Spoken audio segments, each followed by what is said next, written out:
My name is Greg Mason, part of the New Jersey Abolition Workshop Planning Committee and also the Socialist Party of New Jersey. The theory and practice of police and prison abolition engages the many interconnected practices and institutions of the carceral state. In each of our workshops, we make an attempt to look at one piece of the picture with the understanding that it is incomplete. Tonight's workshop is Copaganda with Alec Karakatsanis. Okay, I'm not going to even try again. I spelled it out. Thank you for being here, Alex. The event tonight is co-sponsored by the Black Alliance for Peace, New York City, New Jersey, Community Movement Builders, Newark, Green Party of New Jersey, the MAPSO Freedom School, the Montclair Beyond Policing, Socialist Party of New Jersey, Parties for Socialism and Liberation, New Jersey, Returning Citizen Support Group of New Jersey, and University of Orange. We ask that everyone participate with the intention to both learn and the willingness to share with others. We ask everyone to practice active listening. Please don't talk over others and try to keep out of side conversations. We want to make sure to give space to all voices, and giving that space also means giving time for all voices that want to be heard. We don't need to agree, but we need to be respectful in the dialogue as we learn together. Welcome. Thank you. And just, are we good online? Can everyone hear us? And JP, if I could trouble you to turn the closed caption on, just to make sure that folks can get the sound. That's a thumbs up. Thank you. We're going to get that closer to the phone. No, we're no, the phone. We're talking into the phone here, and the phone and the mic at the same time. So we should be okay.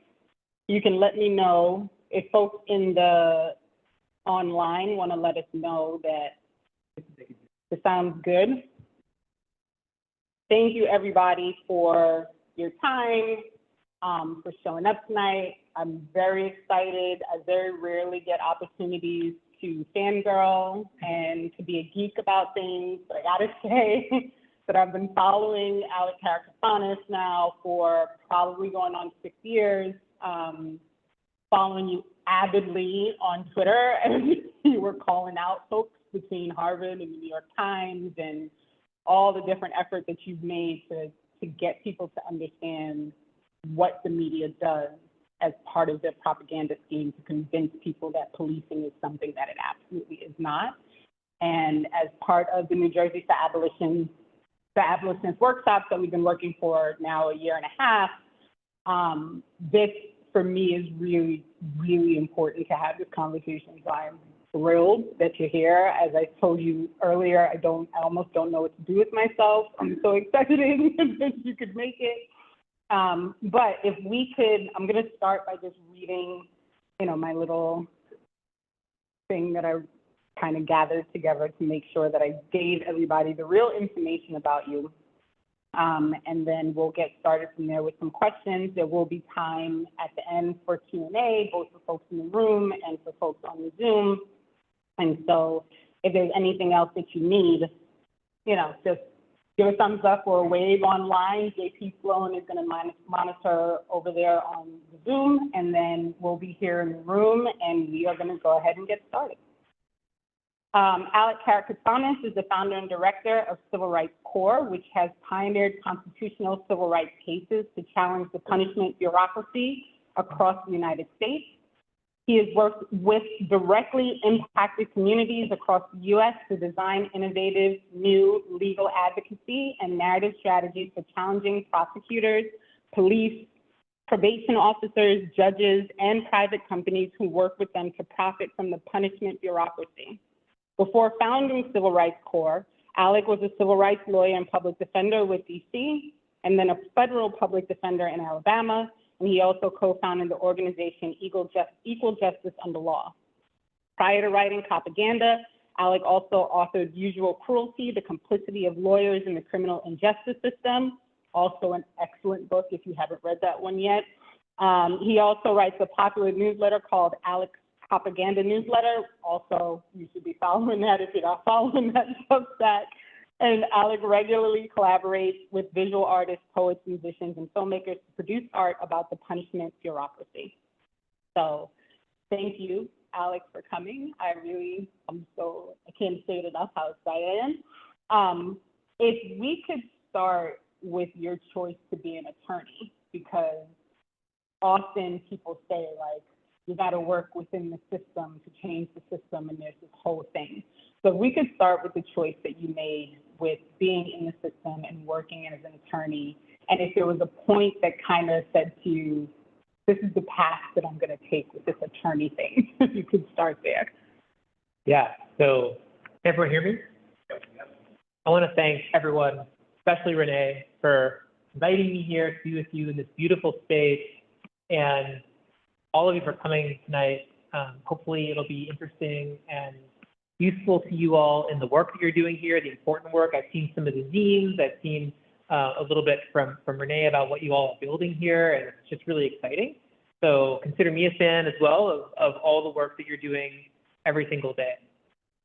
So I can't pretend like I had some master plan to become an attorney. You know, I was so young. I actually went straight from college to law school, and I was not making any kind of sophisticated judgment about how I could make the most difference in the world. I was just sort of doing something that I thought would be a good career. You know, it was only later, as I learned more about the way the legal system works and the interests that it serves and the mechanisms that it uses to obscure the interests that it's serving, that I concluded that I could, at least in my own view, make a difference by continuing to be a lawyer, but continuing to practice law in maybe a little bit of a different way.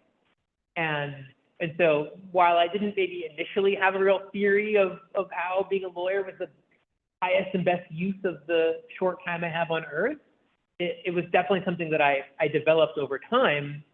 And then in particular, I became kind of obsessed with what I call the criminal punishment bureaucracy. So I don't use the term criminal justice system. I don't want to give anybody the impression that either the purpose or the effect of this system is to do justice. So in my first book, Usual Cruelty, I explained sort of why I call it a punishment bureaucracy. And I became really interested in the punishment bureaucracy almost immediately when I got to law school. I was particularly interested in the idea that this was the locus where the people who had power in our society, institutions that have power in our society, exert physical force on people's bodies in order to preserve unequal distributions of wealth and power in our society. So every injustice that you don't like about our society, it is actually enforced at some degree in the legal system. So if you are very, very hungry and you don't have anything to eat, and you walk by a large aggregation of wealth that has lots of food on shelves, the reason you can't go in and just take what you need as a human being is because there is a threat behind that sort of corporation that you will be put in metal chains and handcuffed and taken to a cage. Similarly, if you can't afford the rent for you and your family, at the end of the day, what enforces that mechanism is that the person who owns many, many homes, one of which you live in, could call upon people with guns to come and move you out of the home. But it's not just like really basic stuff like that. It's every single effort by poor people, marginalized people, people of color, indigenous people, throughout history to decrease inequality and to improve human flourishing. Every social movement that we've seen throughout U.S. history has been infiltrated and crushed by the policing and punishment bureaucracy. It's also the place where people who hoard power and wealth in our society crush the efforts of ordinary people to make society look a little bit different.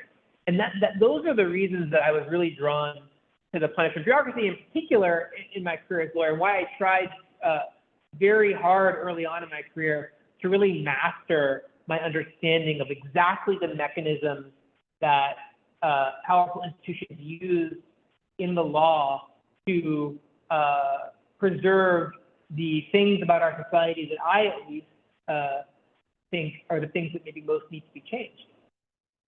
Thank you. So I'm going to put Alec on the spot, and I think maybe he thought he was going to get out of this, but the book, Copaganda, I probably learned more in the introduction than in all of my, like, trying to figure things out because of the way you explain what Copaganda is and all these things. So if I could trouble you to read a little of the introduction so that people, I don't know, how many people in the room have read the book at all? So this is perfect. So you're about to get a treat, all right? And I want to state for the record that as a person who does a lot of things and loves to read, I have heavily invested, and I'm sorry, it's one of my classic contradictions, Audible, because I am then able to drive and read a book, or to wash dishes and read a book, and fold laundry and cook and read a book.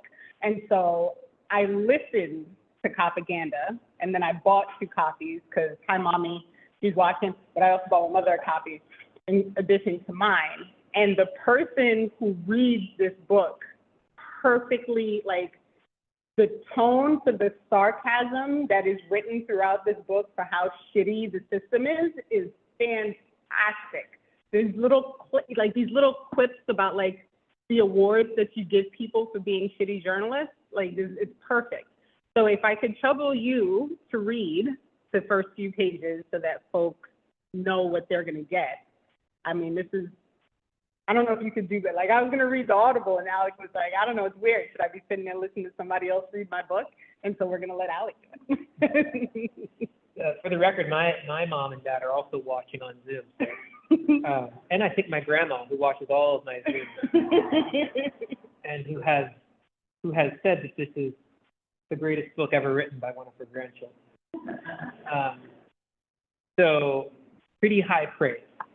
So I've actually not read, this is not something I've done on the book tour. I don't typically read from the book. So, and I hope your arm doesn't hurt. I can probably put the phone down. Okay. I'm good. You're good? All right. Good. So I've been asked to read the first 2 pages. So I'm not going to do as good a job as the person on Audible, who apparently is some kind of famous audiobook reader. But I'll try my best. So the introduction is called "What is Copaganda?" and it begins with a quote from Malcolm X. If you're not careful, the newspapers will have you hating the people who are being oppressed and loving the people who are doing the oppressing. So that's Malcolm X. On the morning of June 20th, 2023, I stood outside the Genesee County Jail in Flint, Michigan. Like nearly every jail in the United States, the one in downtown Flint mostly detains people who are presumed innocent and awaiting their day in court. Most of them are jailed solely because their families do not have cash to pay for their release. Many of them will never be convicted of anything. The US and the Philippines are the only 2 countries that use for-profit cash bail companies to determine which human beings are confined to jail cells before trial and which human beings can go home to their families. In 2014, the Genesee County Jail banned in-person family visits. It prohibited children from visiting their incarcerated parents, spouses from visiting their partners, and parents from visiting their children. While many human beings take for granted the ability to hug their mother, or kiss their child on the forehead, or look into the eyes of their lover, people in Flint could not. That morning, I took a photograph.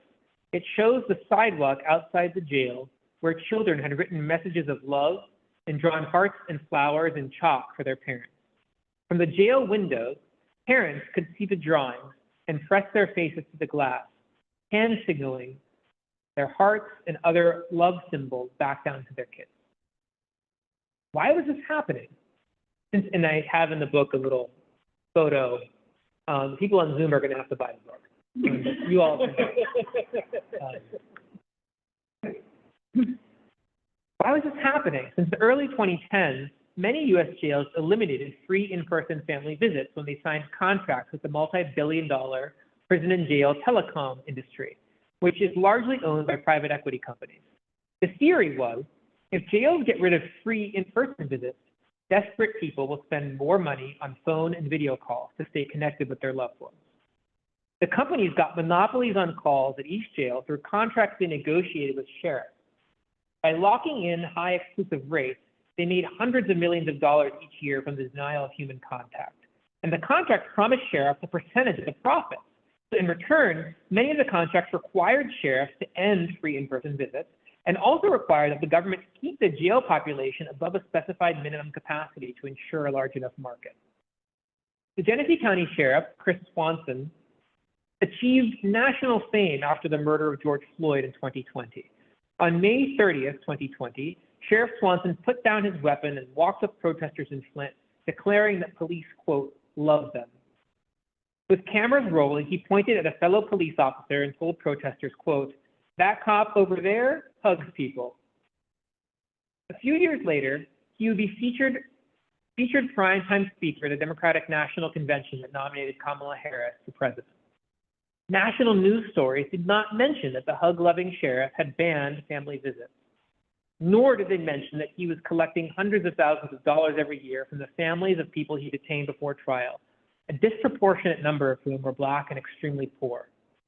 Internal documents that my organization, Civil Rights Corps, obtained before we sued Swanson on behalf of children in Flint show that the contract he negotiated generates huge profits for the sheriff's office and the telecom monopoly, even though research shows that eliminating visits makes both the jail and society at large less safe. But as one county official put it in an internal email, quote, a lot of people will swipe that MasterCard, end quote. Children in Flint could no longer hug their parents because some people were making a lot of money, not because our society is better for it. Swanson was not alone. In the days after George Floyd was murdered, news stories across the country appeared, depicting police in city after city kneeling and marching beside and even dancing with the protesters, like the Macarena. You guys remember that story? Local news quoted Louisiana Sheriff Sid Gautreaux saying he was, quote, sickened and heartbroken to see such callous disregard for another human being, end quote. The news reports of his compassion did not mention that more than 40 human beings had died in Gautreaux's secretive jail between 2012 and 2020, or that sheriffs in Louisiana take a percentage cut of every cash bail posted. The day after Swanson declared that police, quote, love, end quote, and want to hug racial justice protesters in Flint, former Houston Police Chief Art Acevedo removed his COVID-19 mask and appeared on the verge of crying as he offered reporters a chance to film his police escort to the funeral home for George Floyd's body. The Houston Police Department updated its profile picture on social media to display Floyd's image. The coverage of Acevedo did not mention that the Houston area police had harassed, handcuffed, and caged Floyd repeatedly for years, ultimately prompting his relocation to Minnesota in search of a better life. While Chief Acevedo was grandstanding about his compassion for Floyd, he was quietly refusing to release video footage of 6 fatal Houston police shootings over a 6-week period, the final one occurring on the very same day Floyd was killed. There's also a lot of footnotes in here, which I'm not going to read to you guys, but there's a lot of good stuff in the footnotes if you get the book. And for those just coming in, welcome, hello. I've been asked to read the first 2 pages of the book. I think the rest of the event will be more exciting. People seem to be enjoying it somehow. No, Alice, read the whole book. Go ahead, man. The entire one, please. Mute yourself. Dane, mute, Dane, mute.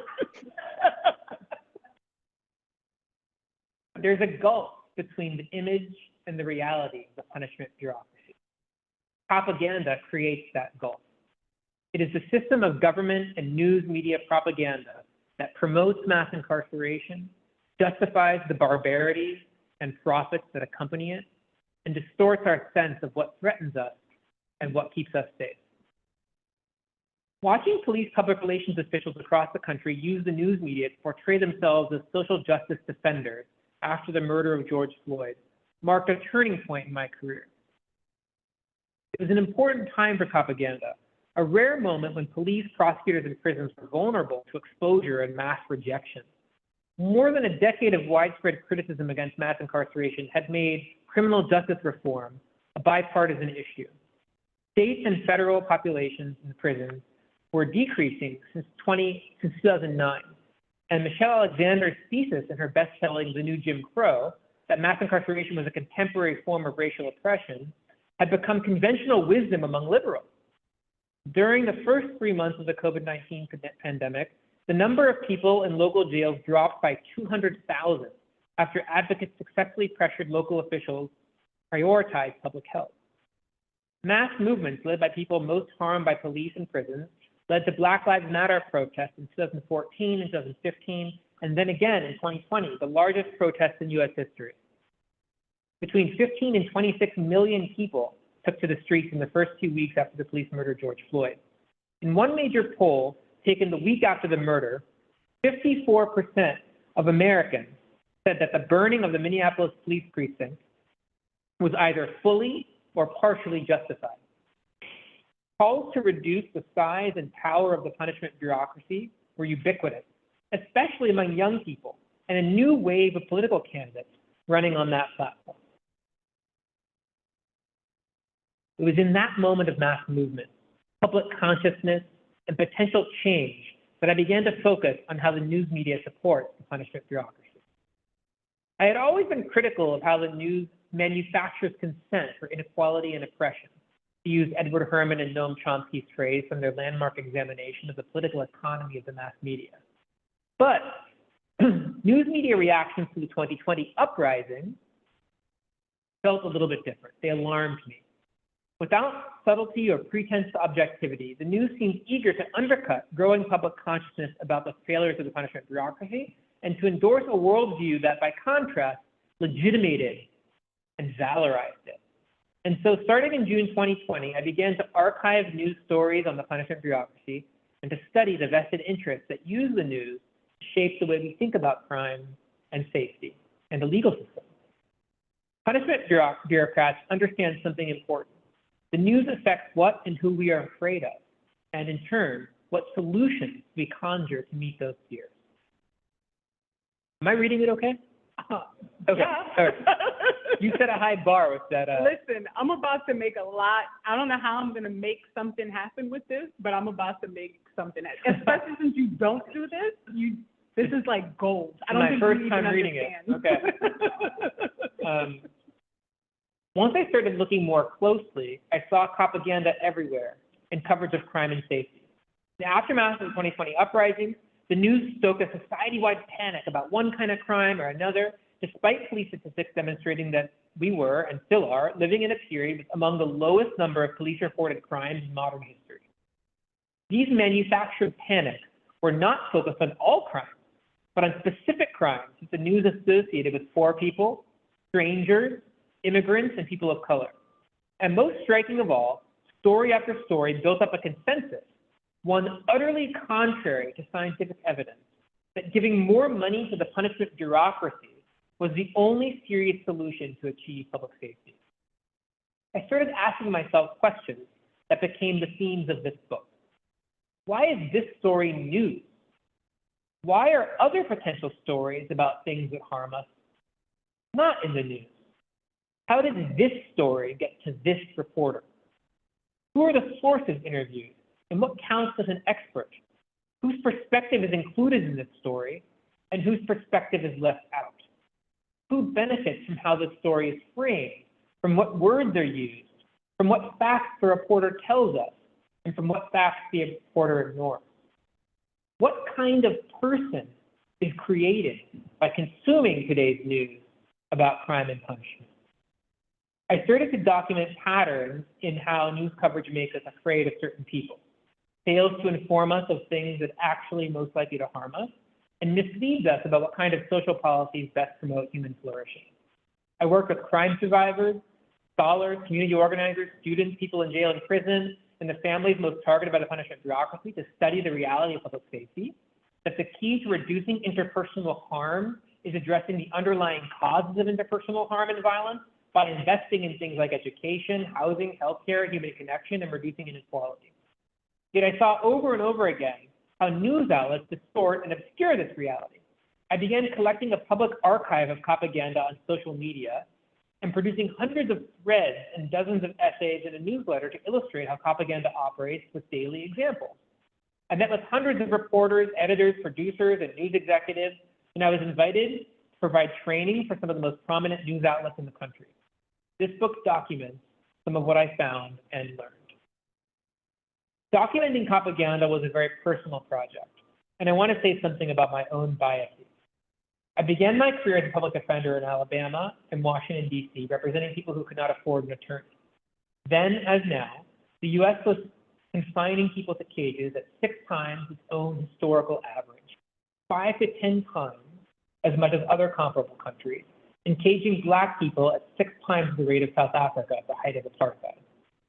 I saw firsthand, in a way that I had not understood from books and law school, the sheer scope of the bureaucracy required to remove millions of people from their homes, schools, churches, jobs, and families, and to transfer them into government-run courtrooms and jail cells.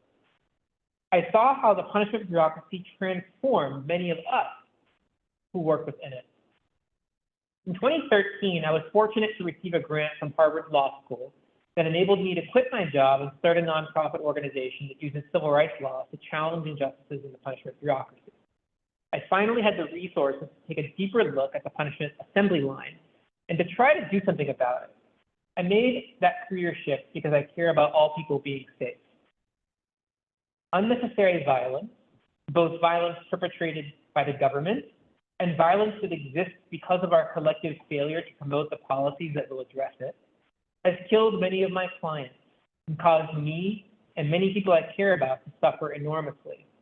If the U.S. had imprisonment rates comparable to other countries today, or like those of the U.S. itself before 1980, U.S. life expectancy would be almost 2 years longer than it is now. Hundreds of millions of human life years are lost because of our society's unparalleled focus on attacking social problems through punishment.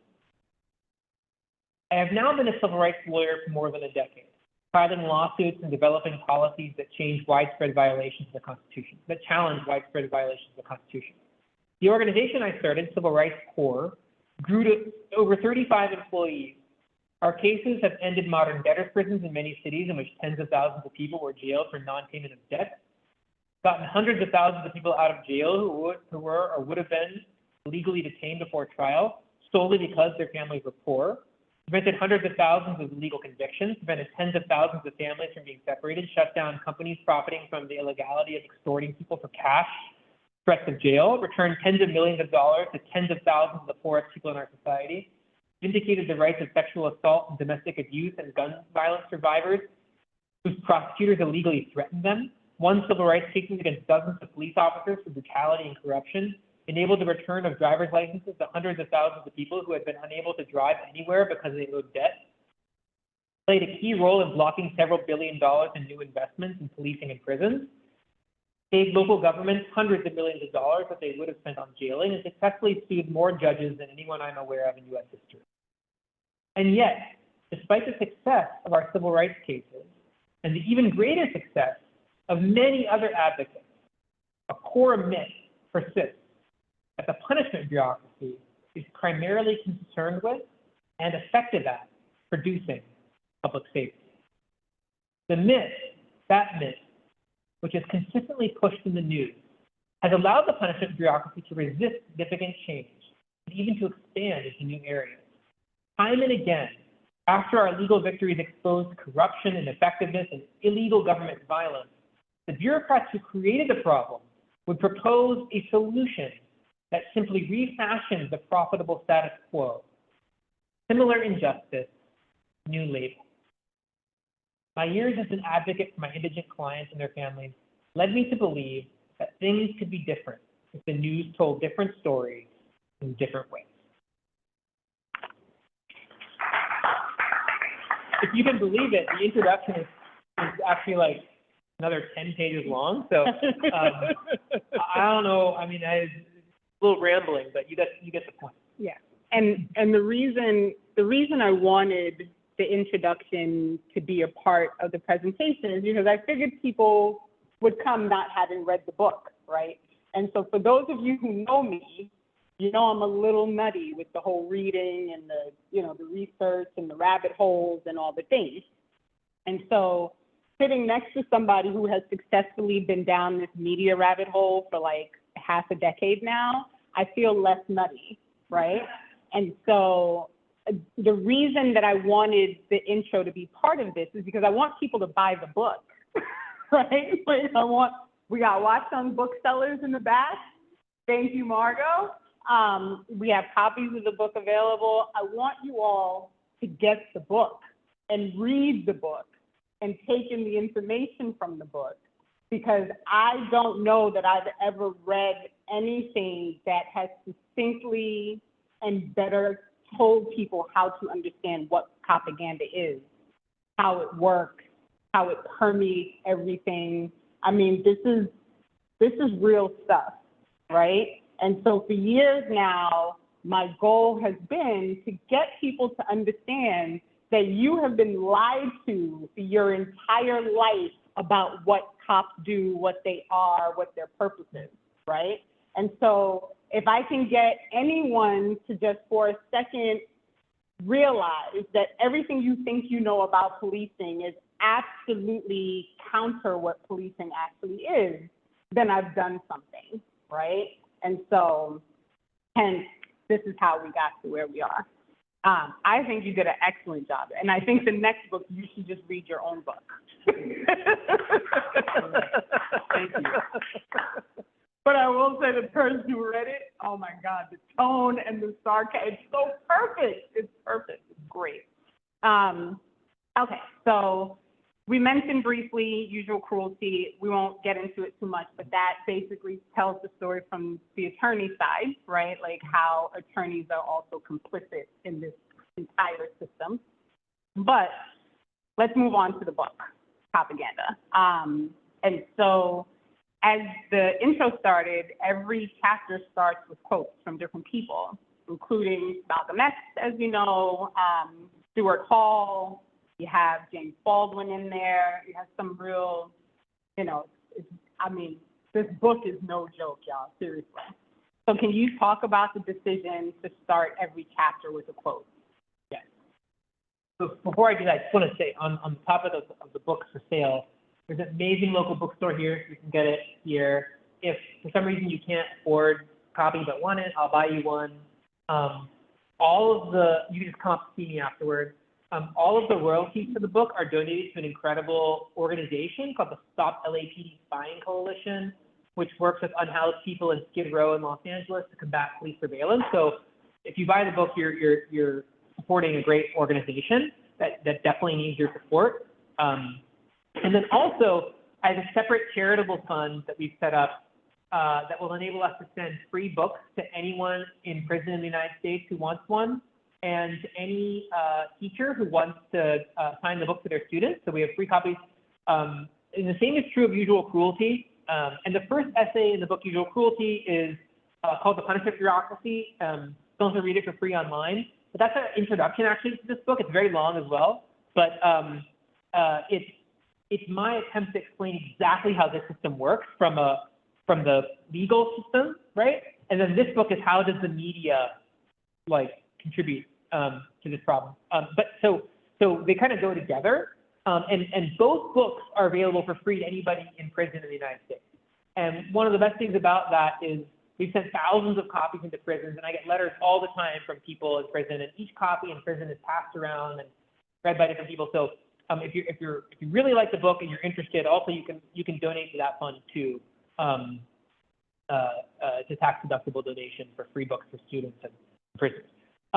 So, for me, the question was, why do I begin each chapter with quotes? I also do that in Usual Cruelty. One of the reasons is there's so many people whose work and thought has shaped who I am and how I think about these issues. And so one of the things is just, it's a form of honoring people whose brilliant insights I've relied on to develop my own thinking.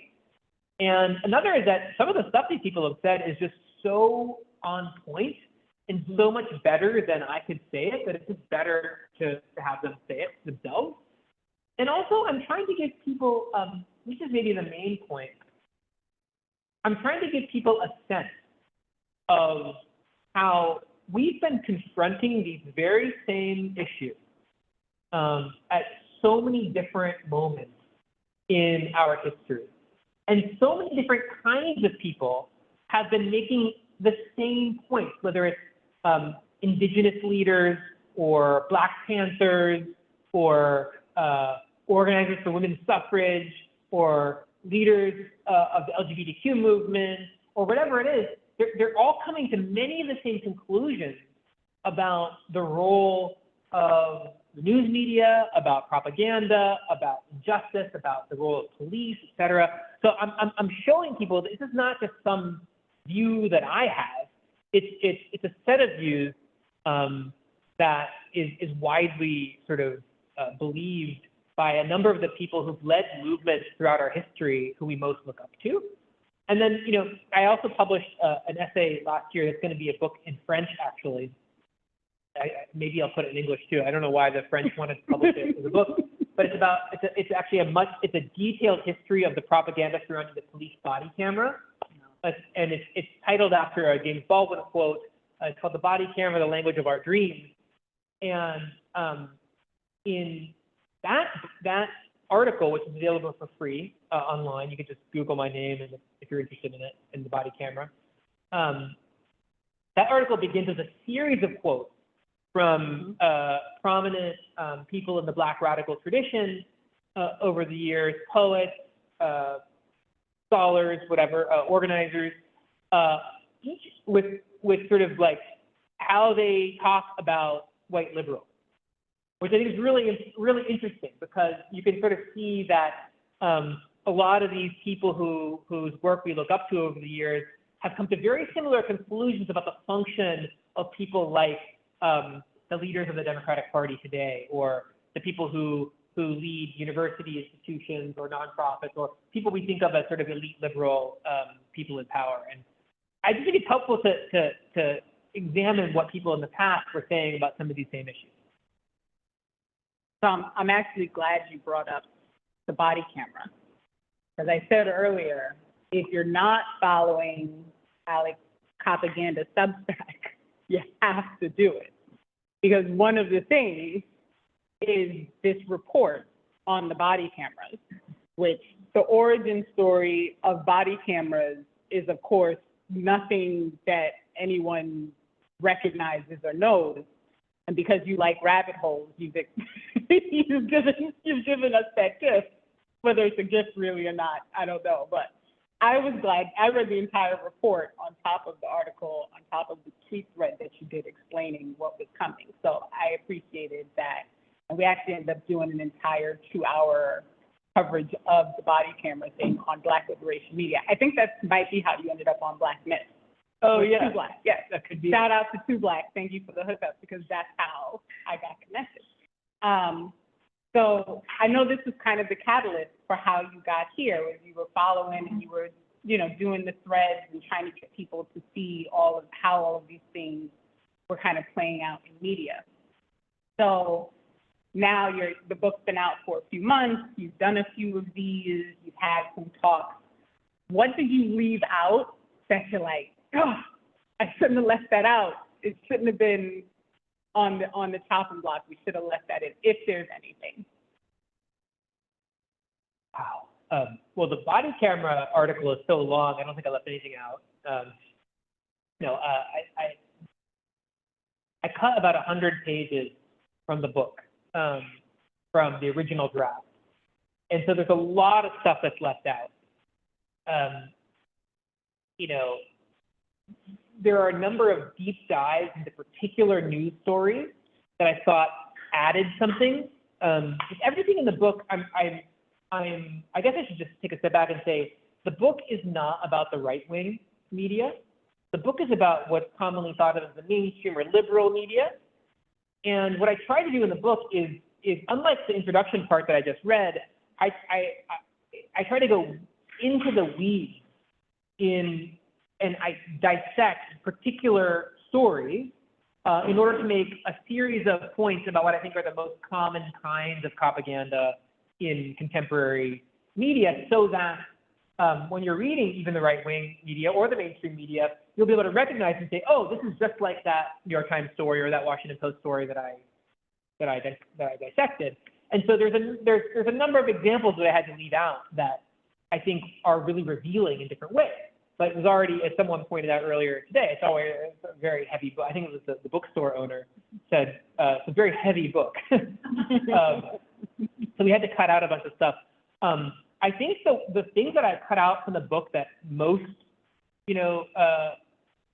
for me, the two things, I guess, are a longer explanation of punishment bureaucracy itself, because you can't assume people are going to read the first book before they get to this book. So when you come into this book, unless you already have some understanding of how the legal system works, there might not be enough of that. I'm not sure.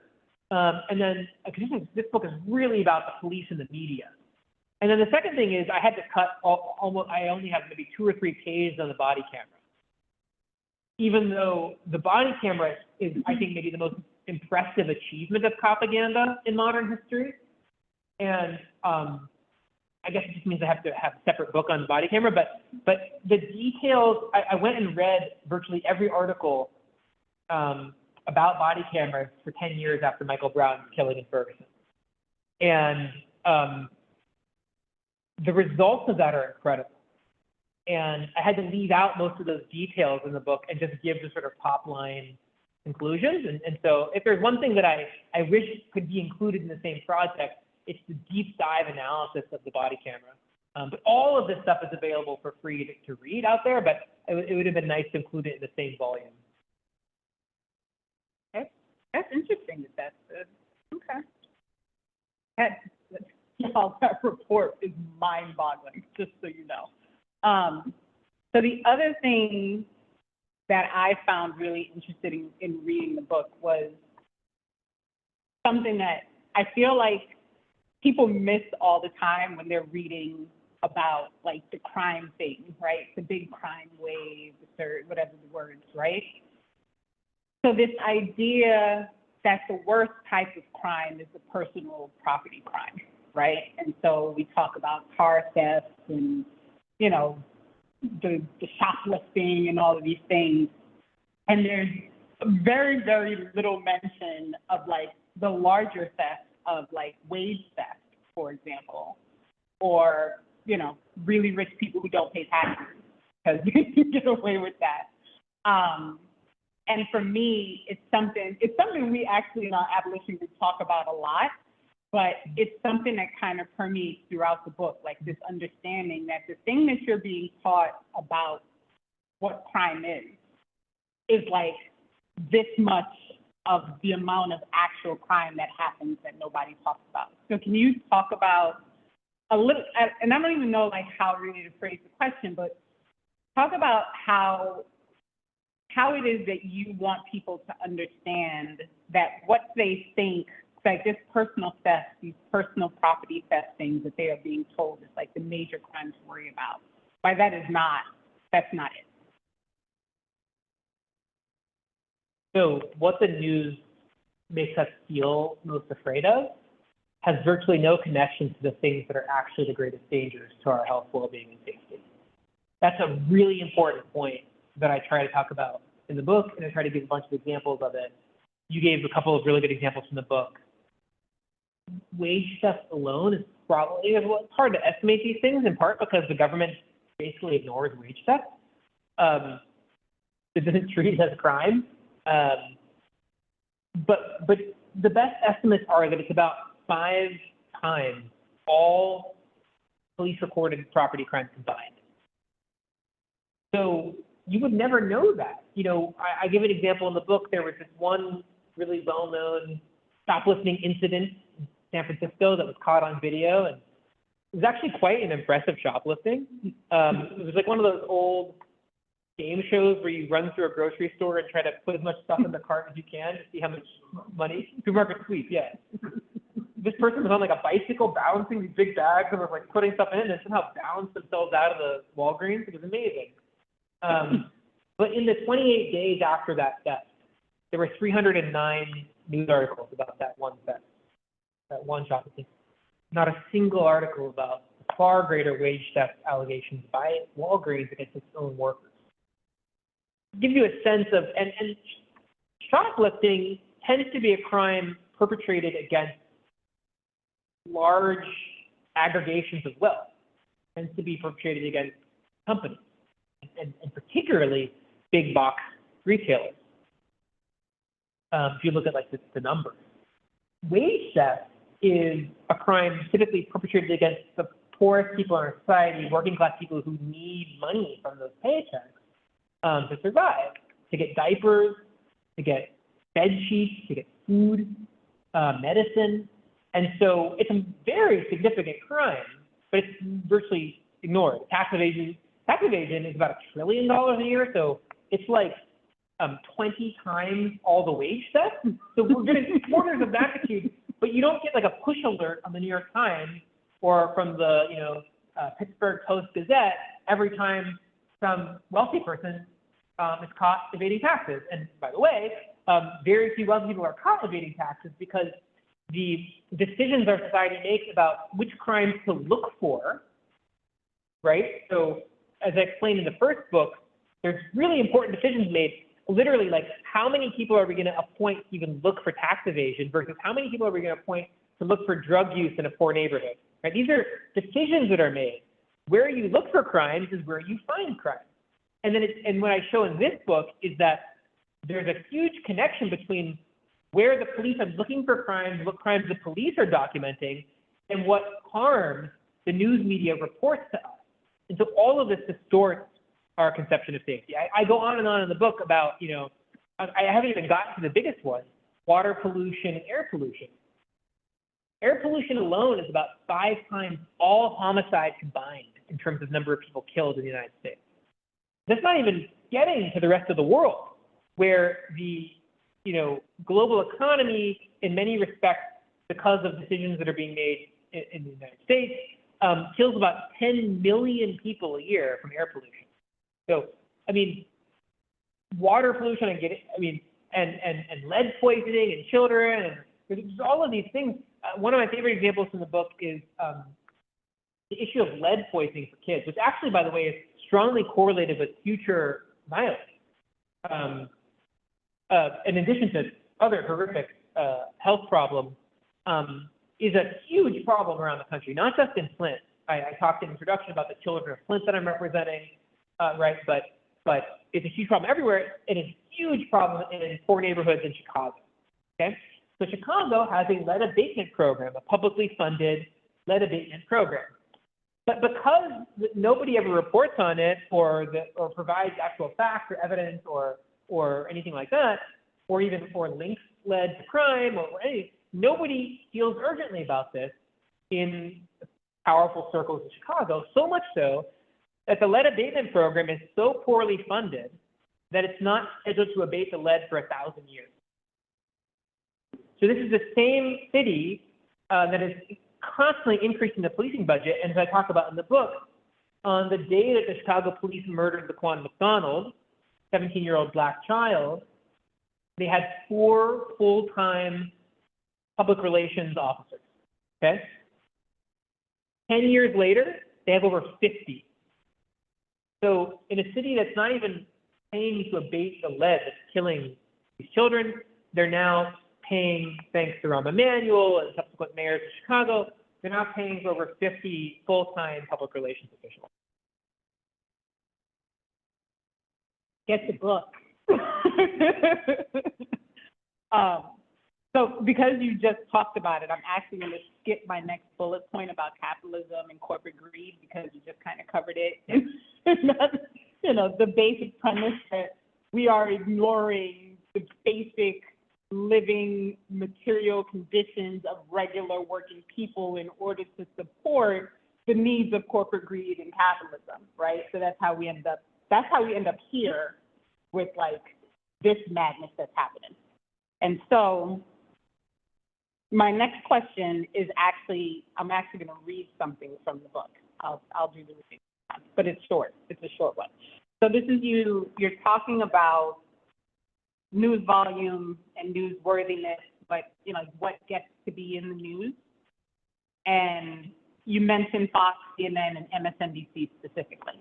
And you say the increased number of violent crime stories does not coincide with any increase of police-reported violent crimes, but it is linked to a political event, an election, and Fox News understands that the number of times a story is told affects how many people hear it and how urgent people think the story matter is. And this analysis applies equally to all mainstream corporate-owned outlets. So while so many people eagerly pick on Fox News, they miss that they're all doing the same thing, which I think is really important. And you mentioned that, you don't focus solely and mostly at all, honestly, on the right wing. Like, this is one of the few points where you even mention a Fox News. I mean, NPR gets called out. So this is to tell you, how bad it is, right?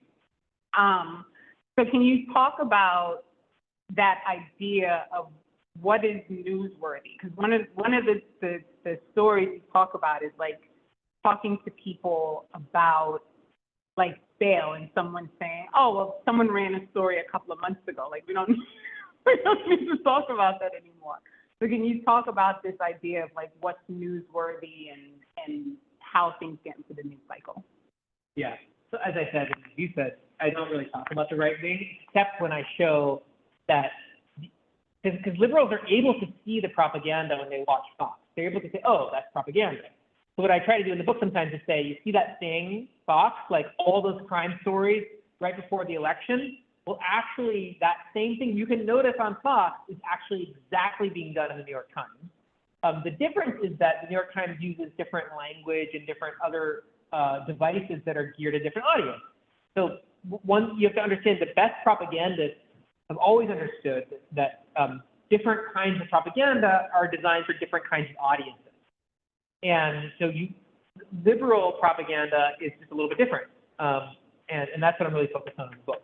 And I can talk a little bit later about why liberals are actually the most susceptible of anybody to propaganda, which is the funny part of the book. The other thing I was going to say is that NPR is really, I did the Code Switch show about this book a few weeks ago, but a lot of the main NPR shows are refusing to have me on again to talk about the book. It's really interesting. Apparently I was too combative. I don't think I'm combative at all, really. I mean, sometimes, but not in NPR. I just point out in the book, I do give an award to the NPR main policing reporter, much deserved award. So the example I start with in the book is we were bringing these really important class action challenges to the money bail system. And we were finding that millions of people every year are having their constitutional rights violated by being jailed just because their families can't pay cash, but none of the legal process or findings that the law requires. And, the consequences of this kind of legal violation are devastating. You could die, like Sandra Bland, who couldn't pay, and the 4 clients of mine died because they couldn't pay, to whom I dedicated the first book that I wrote. You could be separated from your children. You could lose your job, your housing, your medical care, the medicine that you need. Your pet could die because there's no one there to feed them. All of these things that a lot of people don't even think about. And so we were winning these cases, and there were, in city after city, uncovering all of these horrible things happening to people that were all illegal, and in fact, intentionally violating somebody's constitutional rights is itself a federal crime. So a lot of these judges and prosecutors were committing federal crimes. And so I would, call the New York Times and be like, hey, there's this there's thousands of huge injustices, constitutional violations, federal crimes happening right now in Houston, or Dallas, or Pittsburgh, or wherever. Do you want to cover it? And, you know, these editors at NBC or New York Times, they would say, well, you know, somebody else already did a great story on bail in the New Yorker, so that story's already been covered. It's not news. And can you imagine, like, if you called, like, the newspaper, the local TV station in Phoenix, and you said, hey, there was a really bad armed robbery in Phoenix last week. Can you cover it? No, well, I can't cover that. Someone else did a story on an armed robbery in Tampa. Like, that's just not how they think about the crimes that are committed by vulnerable people, by marginalized people, by people without power. So I started talking in the book about this question of, well, what is news? And of the stories that are news, are considered news, which stories get high volume coverage, and which stories are like a special report, you know, like once. So like plastic pollution is a good example. There's so much plastic pollution. You guys have no idea because there's not enough news stories about it, but there's so much plastic pollution. There's trillions of pieces of plastic that are littered in the United States alone every year. So much so that we all have about a spoonful of plastic in our brains right now as I'm talking to you. It's a huge problem. It's a global problem. It's destroying ecosystems, human life. There's like one good investigative story about plastic pollution every year. You know, like Mother Jones will publish one, or, you know, like the New Yorker, you know, whatever. Vox will do like an explainer about plastic. But like, it's not like a story every single night when petrochemical companies are caught just spewing stuff into the rivers, or when a local government refuses to pass a ban on plastic straws, or whatever it is. It's not really news. It's not reported every single night, or at least every single week, or right? So we come to think less urgently about the problem of plastic pollution than we do about shoplifting. So those are just some examples of like the volume of news, and as I explained in the book, there's a great reporter at Bloomberg named Fola Akinabi, who's done some really good stories on crime in New York City. Who works at Bloomberg. I can't remember if I just mentioned that or not, but he did some really great stories that actually tracked the mentions of shootings in New York versus actual shootings in New York. And you can actually correlate them with like political events and not actual shootings. Mentions of shootings don't go along with shootings. Really, really important to understand how this stuff plays out so that you understand that maybe the most important forms of propaganda, and this, by the way, applies not just to Copaganda, but to all forms of propaganda. The most significant propaganda is not in the words and phrases that are used in an article, or even like who's quoted in the article. It's what articles are you, out of the 10 million things that happened last night, what 9 or 10 are you being told about on the news broadcast? And which ones are being completely ignored? Yeah. Get the book. I gotta bring you everywhere I go. You're making it really hard to sell. I'll just stand in the back at the end of every round. Go, get the book. Get the book. So this is good because this actually segues into the next thing, which is, you know, the way things are cherry picked. So you call it moral panic, which I feel like is it's such a great way to put it, right? Like you create this sense that there's this bad thing that's happening, and it's basically how they cherry pick the storyline. They cherry pick who gets the quote. They cherry pick, you know, who gets to be on camera, which data they're going to use. Not necessarily that it's not real data, but it isn't actually the data that's useful, right? It's just useful for the thing that they're trying to do. And, you know, the dangers in creating a panic about a crime that is only created because they're trying to bring a news media, like they're trying to bring a news feed to whatever topic it is that they're trying to highlight in the moment. So the one story that you told about this happened to happen in 76, which is also the year that I was born, so it like sticks out in my brain. And so talking about the story about elder people getting mugged and how the word mugged was actually like created as part of this. So, like, this is fascinating stuff. So can you talk about that creation of moral panic and how it's part of this media process of making sure that everybody's always afraid of the same thing? Yeah, so, well, I got moral panic from Stuart Hall. So it's not my turn. Another great Yeah. Jamaican, for the record. That's right. So for those of you who don't know Stuart Hall,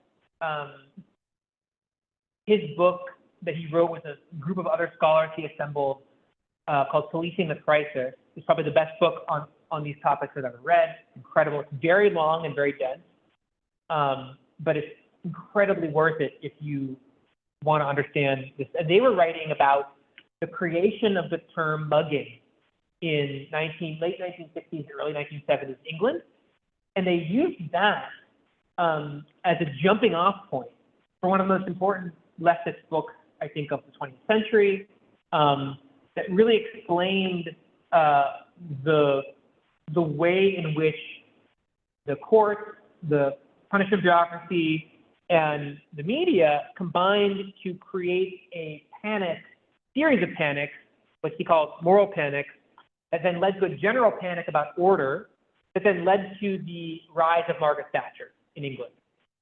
And they explain the sort of political economy and the sort of racial capitalism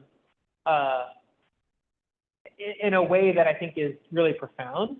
And he was a Jamaican British intellectual and maybe sort of the founder of the kind of cultural studies movement. And really, actually, on my London book tour a few weeks ago, I was able to go to the cemetery where he's buried. So it's really a great experience for me because he was really a big figure in terms of me even being able to write this book and wanting to write this book and wanting to really translate a lot of their ideas for a contemporary audience with contemporary examples. So I think that the best way to explain this in really simple terms, the idea of moral panic is I call it the sort of selective curation of anecdotes. You can make people afraid of basically anything by selectively picking what you tell them. And I'll just, before I get into that, I want to say something. One of the other main influences of this book is a guy named Jacques Ellul, who was a French World War II resistance, anti-Nazi resistance hero and philosopher and law professor and Christian mystic and many things. But he did a study of propaganda, from Nazi propaganda, Soviet propaganda, Chinese propaganda, Western European propaganda, and American kind of corporate capitalist propaganda. And it was Jacques Ellul who first explained the idea about why liberals in all these societies, liberal intellectuals, are the most susceptible of anybody to propaganda. But he also explained something very important, which I'll get to, explaining some of the Stuart Hall moral panic stuff, which is that the very best propaganda is propaganda based on true facts. So, and Ellul explains how this was very important to someone like Goebbels, for example. What you want to do is you want to be able to use facts that are either true or that the people who are your target audience have no hope of knowing whether they're true or false. So unless you completely control information so that you can prevent people from figuring out if things are true or false, you have to use true facts as the basis of your propaganda. And the best propaganda is propaganda that misleads people about the intentions or interpretations of those facts. So what do I mean by that? Well, imagine you wanted me to explain to a middle school basketball player who's never watched like the history of the NBA, like who Michael Jordan is. I could create for this child a montage of Michael Jordan's career, but I could only include the missed shots. So I make a 9-hour video, and it's just miss after miss after miss after miss after miss. And I showed it to this child. This child's like, this guy is not a good basketball player. Why is he in the NBA? Is he like the worst NBA player ever? I'm not going to model my jump shot after Michael Jordan. What have I done? I've used true anecdotes, actual videos of Jordan missing shots to create the false impression that Michael Jordan was not a good shooter and not a good basketball player. This is what the news media does with shoplifting. This is what the news media does with stranger crime. This is what the news media does with mugging. This is what the news media does with all crimes. It selectively picks certain crimes, and that's how you can get to a position where you can have a year in a city where there's fewer murders than last year, but there are twice as many stories about murder, so everyone's much more afraid of murder. Subway crime, whatever it is. So that's how you can make people feel that crime is up, or certain kinds of crime are up, or certain kinds of people like immigrants are really dangerous, when in fact, the evidence doesn't support those propositions whatsoever. So that's, I think, the idea of a moral panic is trying to describe and the same thing happened like when they created the term, have you guys heard of the term carjacking? So that wasn't a thing until they created it in Detroit in the 1990s. Now we hear carjack, oh, that must be, so these particular panics are created to make people really, really afraid of some particular thing in some particular moment with no relationship to whether or not, it might or may not be, whether or not that thing is increasing at all. Wild. Get the book. So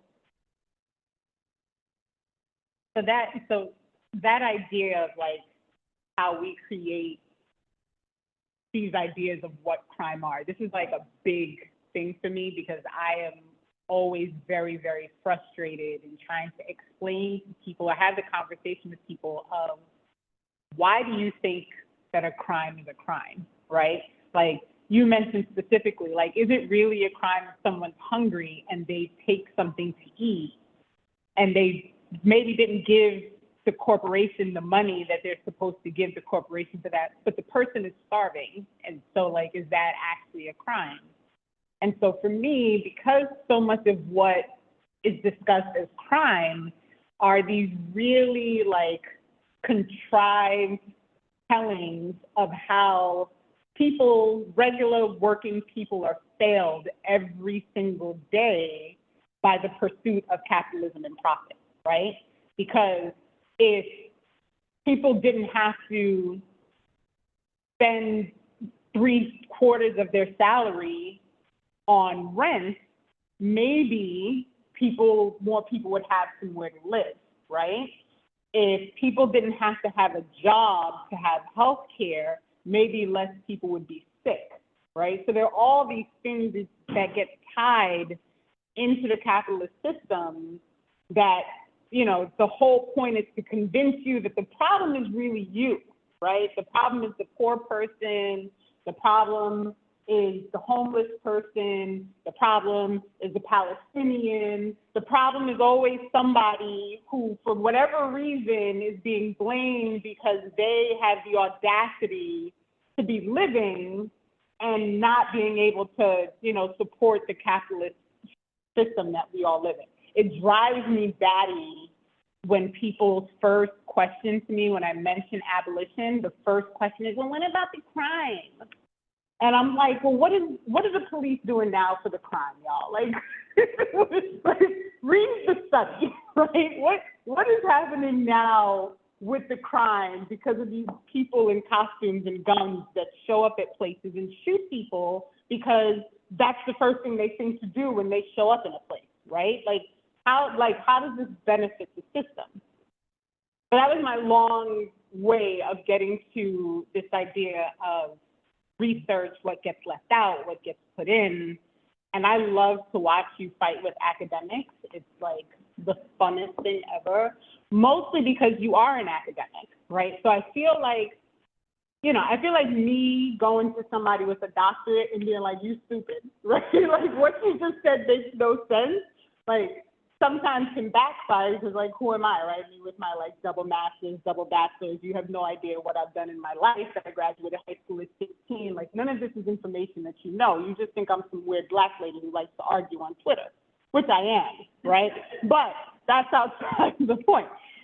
But you get into these fascinating arguments with academics. And you dedicate a large, like a good part of a chapter to your fight with the two people from Harvard about their, you know, their study or report that, you know, stated basically like, we need more cops because we need more cops. And I internally was like, Harvard gave you his grant. Did he get in trouble? Like, did you get a note? Did you get like a letter from Harvard that says, can you ease up on these professors? Because, you know, what, so I was curious about that on the side. You don't have to answer that part of the question right now. But can you talk about this fight, the fighting with academics as an academic? Because what I see happen a lot is exactly what I just said. Like this, you pull the research that's beneficial for you and you ignore, even if you have one thing or two things that support your argument, you ignore the 50 things that counter your argument. And I find that to be a fascinating thing because people will often look at what a doctor wrote or, you know, what a Harvard professor wrote and not even, it wouldn't even cross their mind that they have ignored dozens of things that actually could have presented or counter to the argument that they're making? Wow, such a great question. A lot there. I wrote down some things because I started forgetting all the things I wanted to say. Well, let me first say, my first book is really about, or at least the first essay in the first book, is about this question of what is crime. And it's really actually a fascinating, interesting topic. As societies are constantly deciding what things are criminal and what things aren't. So it could be a crime to refuse to give somebody health care if they don't have money. That could be a crime. It could be a crime to rent an apartment to somebody without a working smoke detector. Those could both be crimes in a society. In some societies they are. In some states they are. So I give hundreds of examples, of, like just to get you thinking about things like that in the book. It could be a crime to hoard certain amounts of wealth in a world where some people are starving. Like these are all things that could, in theory, be criminalized. It could be a crime to sexually harass somebody at the office. Well within the bounds of things that either have been or could be criminalized in any state in this country. But people are constantly deciding which things are crimes. Then, secondary level, of the things that are crimes, law enforcement, which is again is a term I don't use. I don't want to convey that there's this idea that a law is broken, it must be enforced. There are people who are deciding which laws are we going to enforce against which people at all times. People are making those decisions. Where are we going to look for crime? Are we going to look for drug crimes in the Yale dorm room or the Princeton dorm room? Drug crimes? Or are we going to go to the poor neighborhood down the street in New Haven? Are we going to go to the black neighborhoods in New Jersey? Where are we going to look for drug crime? It's a crime for anybody to possess cocaine, but which people are we going to target for that crime, right? So that all the way down, you know, which schools, some schools, if you get into a physical altercation, they call your parents, they apologize to your parents, you go home, you come back to school the next day. Other places, you're prosecuted and sent to a child caging facility, right? Those things are not linked to what the conduct between the children, but to the race or wealth levels of the children. Anyway, you get the point. So it's a really important point to understand all of the news reporting and academic studies are talking about crime and policing. Like they're all making tons of assumptions about what kinds of behavior we're even talking about. Secondly, I think I wanted to say one of the most, if not the most important theme of Copaganda is it subtly, and indeed not so subtly, creates a connection in our minds between the things we do in the punishment bureaucracy, the little tweaks we make. Are there 14 cops on patrol in Orange or 9? Or is the prosecutor here accepting 53% of cases the police bring them, or 48%? Or is the sentence for that crime 7 years or 4 years, right? They're constantly telling us that these are the things that are connected to crime. That is like climate science denial. The evidence shows that the things that actually determine levels of interpersonal harm in our society are not little tweaks we might make in the punishment bureaucracy. It's not the difference between the Republican prosecutor and the Democratic prosecutor. It's not the difference between like the old Brooklyn DA and the new Brooklyn DA. Those things make a big difference in terms of the level of state repression. It doesn't matter whether you're giving everybody a 9-year sentence or a 5-year sentence. If you're the family who's losing your loved one, has no impact in any meaningful way in our society on crime, except to the extent that it actually increases crime a little bit. What affects crime are big structural features of our society. Levels of inequality and poverty, levels of isolation and loneliness and connection, housing, healthcare, early childhood education, toxic masculinity, pollution, right? These are the things that actually affect what the police call crime. Interpersonal harm and violence in the sense, narrow sense that police look at, but even on their own terms. And yet all of these major, I think my favorite chapter in the book actually is the one where I talk about these Harvard professors, and then I have a next chapter where I go after one of, I think, the most problematic and influential and clownish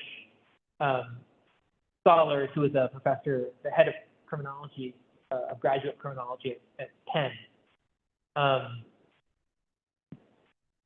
That's a chapter where I go after this guy, Matt Iglesias, who is a prominent cartoon villain online. And I explain in the Harvard chapter how bad academic work gets created, and I dissect it.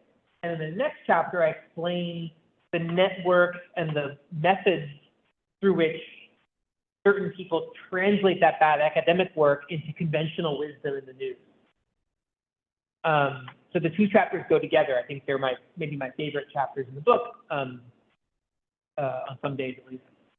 And I will note that one of the two Harvard professors, both of whom call themselves socialists, and both of whom call themselves progressive, which is another section in the book. I talk about a very important propaganda tactic of, like, if these people call themselves what they are, if they portrayed themselves as, advocates for police unions or right-wing people, their propaganda would not be effective. If the stuff that's said in the New York Times was said in Fox News, it wouldn't be as effective for liberals, right? So how you market yourself. And so one of the two Harvard professors is affiliated with Jacobin. And I have tried on numerous occasions to get the leadership at Jacobin, some of whom are actually very quietly, rabidly pro-police. I've tried to get them to even have a private, let alone public discussion about this stuff, and they won't do it. And because he was on the board of Jacobin's kind of scholarly journal, which is called Catalyst. And even after I exposed this complete intellectual bankruptcy of this call that he made for the greatest increase in policing, 500,000 more cops in modern world history, based on just laughable analysis. I mean, you won't even believe, I break it down point by point by point. Jacobin was uninterested in having this kind of public accountability conversation. So if you know anybody at Jacobin, let them know I'm still interested. Because I think at this point, it's a stain on Jacobin's credibility. And if we care about building a movement that meaningfully can respond to rising fascism and to authoritarian bureaucracy, then we absolutely have to be confronting people within the left who are adopting and disseminating a lot of the mythologies and lies that are the basis of the far right. I hesitate to use the word intellectual, but the far right policy program. Did I answer your question? I can't remember. Yes. Okay. Yes, you did. You did. One more thing I want to say. Oh, yes. You made a comment about how, well, I don't have a PhD, I'm just some, like, that is exactly what these people want. That's how they shut down a lot of conversation. And like, as I point out in the book, you can have the most beautiful mathematical equation in the world, an equation that only a small number of people can comprehend. And you can be a famous professor at the University of Chicago, and you can be an economist, and you can understand that connection. You can quote that connection when random people like me on Twitter, when I started going after some of these people on Twitter, they'd be like, you're not qualified to critique our work. And, it's true, I'm not a professor. I'm not a practicing academic. I don't have a PhD. I don't even stay in very restful hotels. That commercial, like, I stayed in the Holiday Inn Express last night. But there are certain components of what these people are doing that are grounded in their expertise. And then there are certain components of what they're doing that are not. So if you begin your study, but you make certain assumptions, like one of those papers was analyzing the effects of police on murder in a community. But they made an assumption at the very beginning that they weren't going to count murders by the police. So they said, okay, well, if you do a study like that and you make an assumption like that, you may very well have, as Donald Trump might say, you might have all the best equations in this article, but you're losing the forest for the trees because you proceeded down the wrong path. So sometimes if you ask the wrong questions, you'll get the wrong answers. It's like a lot of these risk assessment algorithms and things like that the surveillance companies are pushing, whatever, or AI stuff like the stuff on like Twitter's version of AI. Like if you feed that really racist stuff, the output is going to be potentially really racist. It's the same with academic expertise. So what I try to do in the book is explain what are some of the assumptions that these experts are making, and what are the areas that they're expert in, like maybe actually running the Excel algorithms and programming the code and like performing certain like actual functions like the econometric analysis. But when they're deciding what things to study and what assumptions to make and which data to use and which data not to use and how to clean that data, there's all kinds of things they're just doing that are actually really problematic, or could be really problematic. Anyway, like I just want you to it's kind of like when there's a writer, a professor I like, James Ferguson, professor at Stanford, who wrote a book called The Anti-Politics Machine, and he was writing about the international development world. And he was writing about a very similar phenomenon where by making international development policy like seemingly really complicated, it's all these World Bank economists and experts, you'd have a PhD and all this stuff, like you actually hide what are some actually just basic, simple moral decisions. Like, should we saddle this African country with enormous amounts of debt and force it to sell off all of its mineral rights? And should we, back that debt up by the threat of U.S. military intervention? Those are not empirical questions. And so what his book, Anti-Politics Machine, is about how the weaponization of expertise to depoliticize issues that are actually just political decisions. So a lot of the moral and political questions involved in a question like, should this community have more police? it's not a question that an economist can answer with a computer program that spits out an answer, yes or no, to more police. There's all kinds of political considerations mixed in, like how much do you value certain people's lives over others?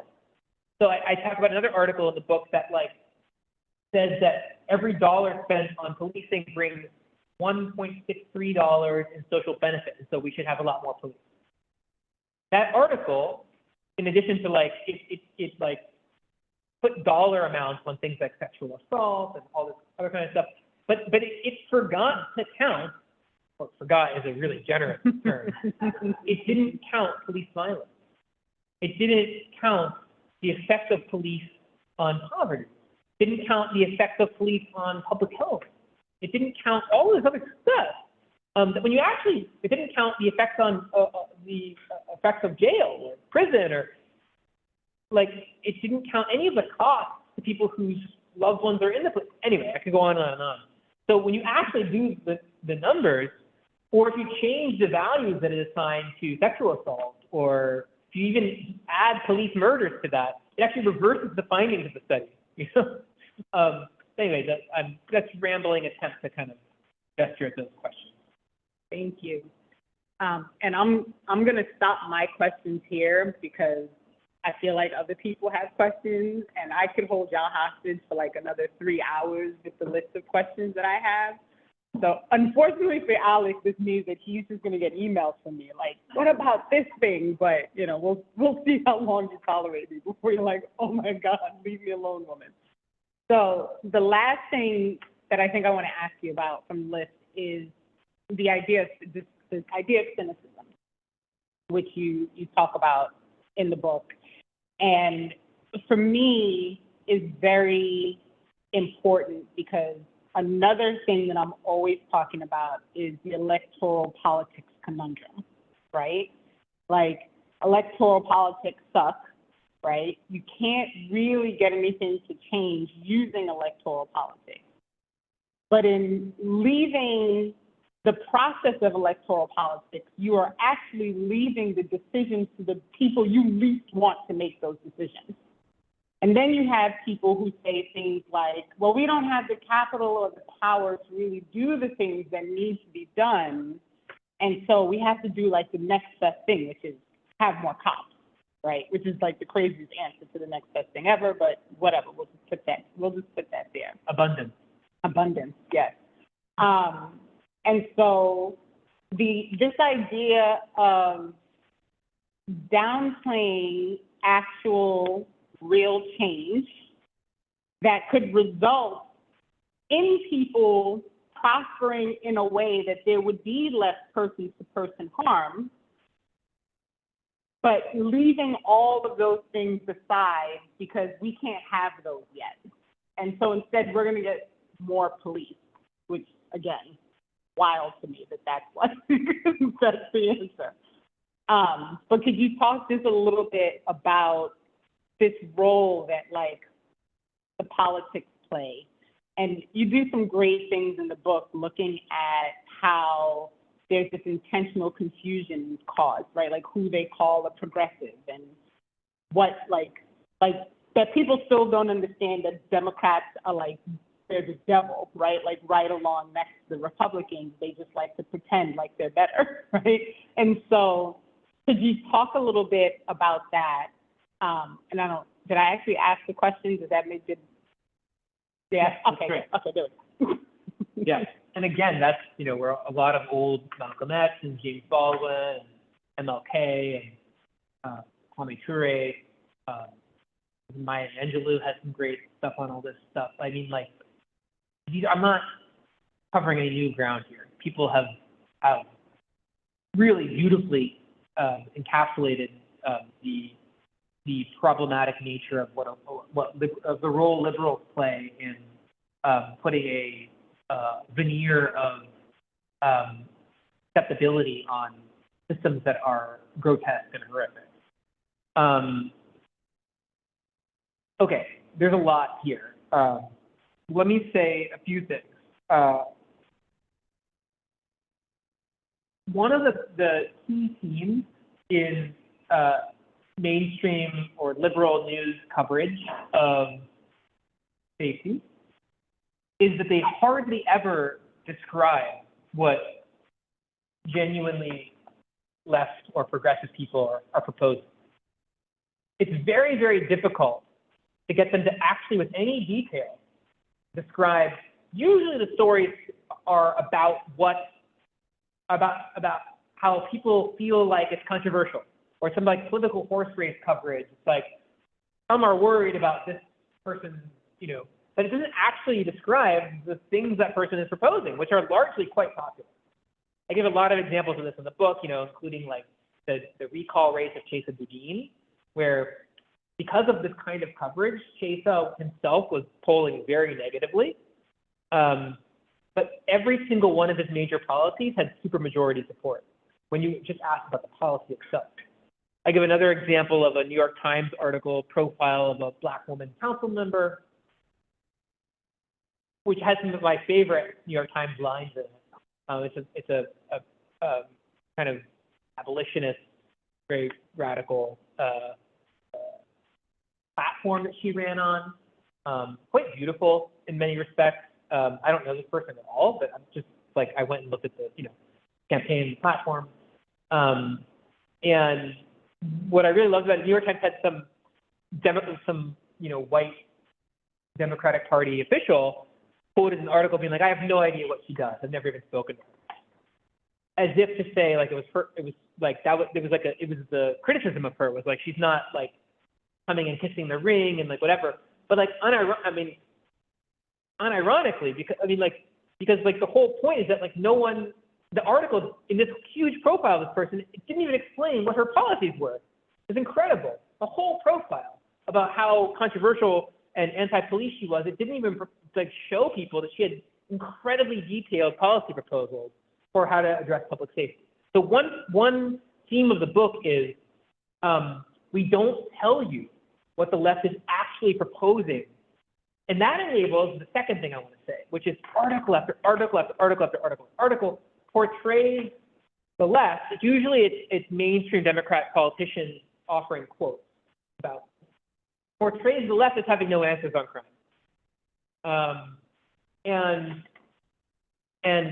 So voters think, well, if this candidate or this group of people had proposals, surely we'd be hearing about them. The news would, so they must not have any, they must not have any ideas. And so people with extremely detailed platforms on public safety, in a specific issue areas of the public safety, are just portrayed as like having nothing to say. I give a couple of really good examples of that, like Abigail Spanberger, who's probably going to win the Democratic governor race in Virginia, the CIA agent, was proposing like 100,000 new cops a couple of years ago under Biden. And Biden was it took everything we had to block this. If you guys remember Biden from the police movement, Spanberger, Abby, was pushing for this with a lot of her old CIA friends and stuff. And she was quoted in the New York Times in this really dismissive way, as if like the people who were opposing it, she's like, I don't even have any idea what these people want, what they're proposing. Like one day they're proposing us because it's raining, and the next day it's because it's sunny. It's like, and the Times just like let her do this, and like, and in a whole article about this, they portrayed it as some kind of like rift in the Democratic Party without ever explaining why people might oppose 100,000 new police or what those other people were proposing, like the People's Response Act or what Cori Bush was actually, like Cori Bush and the Movement for Black Lives had like an extremely, the Breathe Act was one of the most incredible pieces of visionary policy that's been created in modern U.S. history.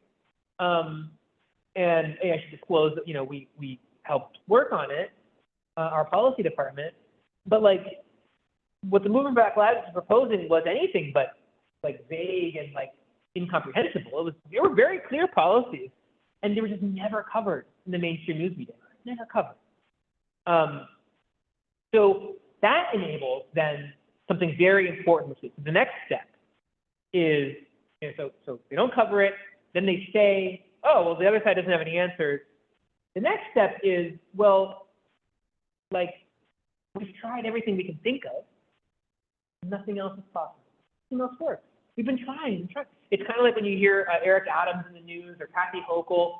They're constantly, New York Times will call homelessness in the subway or mental illness in the subway a stubborn and intractable, all these words they use, and they portray us as the greatest minds of our society have been in a lab conjuring everything we can think of to solve the problem of people not having a place to live or to solve the problem of mental health, and just nobody knows what to do, and we tried everything, you know? And it's really incredible because, of course, they've tried none of the things that everybody knows would work, and they just keep hiring more cops for the subway. That's the extent of, and I give a lot of, I'm being a little crude here and a little simplistic, but I just want to convey the point, which is that all these things work together, and that then enables the sort of one of the core bedrock components of Copaganda, which is that a much different world is not possible. We can't solve things like inequality or healthcare or housing or racism. We can't make the environment cleaner and better for people. What we have to do is manage the unrest that results from the existing.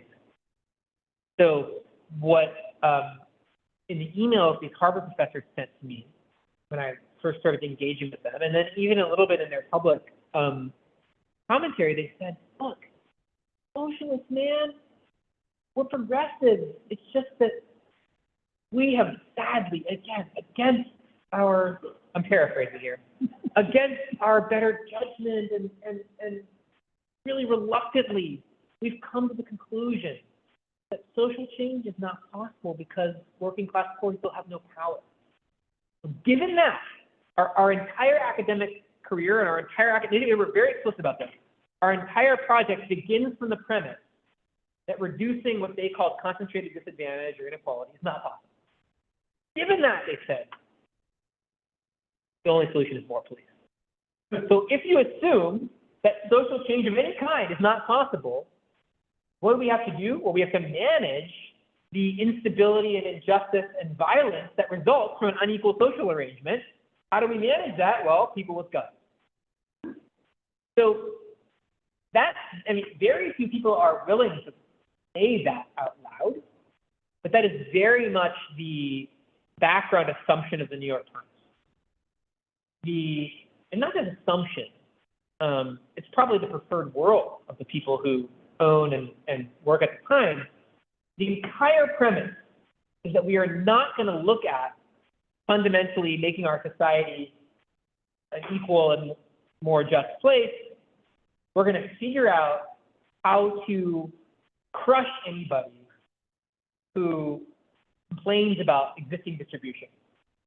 So that, you know, sort of the obviously the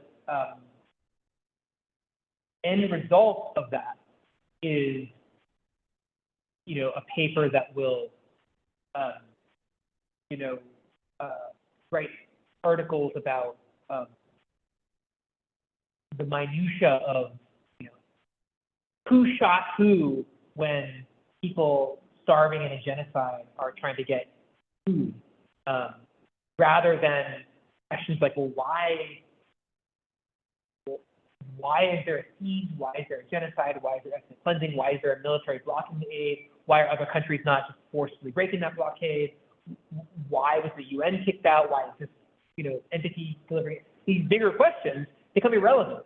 The only questions become like, well, was there a warning shot fired before this child was shot in the eye or not? You know, those become the questions, and it's very similar to how they report on policing. It becomes this series of little questions and disputes like, you know, is this program with a few more cops in Brownsville good or bad? You know, like, and not deeper questions like, might this city, this state, this country benefit from free school for all? And might that actually reduce crime in this neighborhood and all communities? You know, these bigger questions just get ignored because of the questions that are focused on this. It's a book.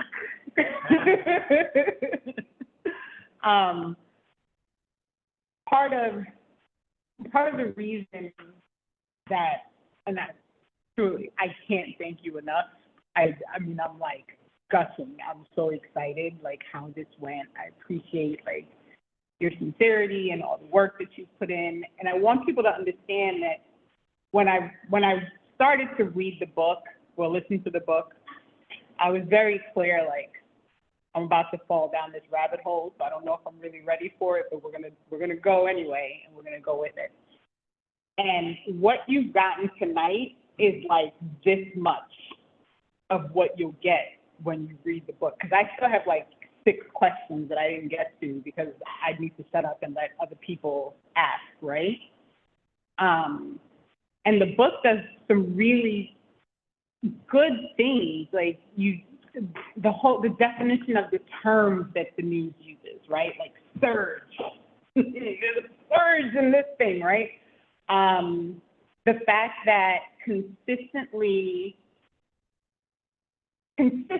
there is no correlation ever made between policing and the shutting down of all of the organizing and the efforts to do the things that would actually reduce the need for policing, right?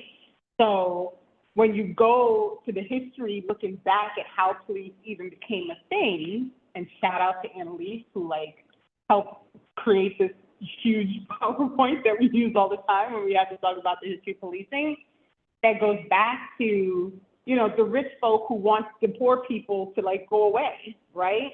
Or the bosses who want the employees to stop complaining because they're not getting paid for their work, right? So it's the same thing that has continued through time regarding policing. They're always brought in to shut down the thing that's being done in order to give people the thing that they actually need that would prevent the need from the policing. Like it is the most insidious like circle of what in the hell is going on, right? And you talk about this in the book, and it's fascinating, like how you're able to break this down.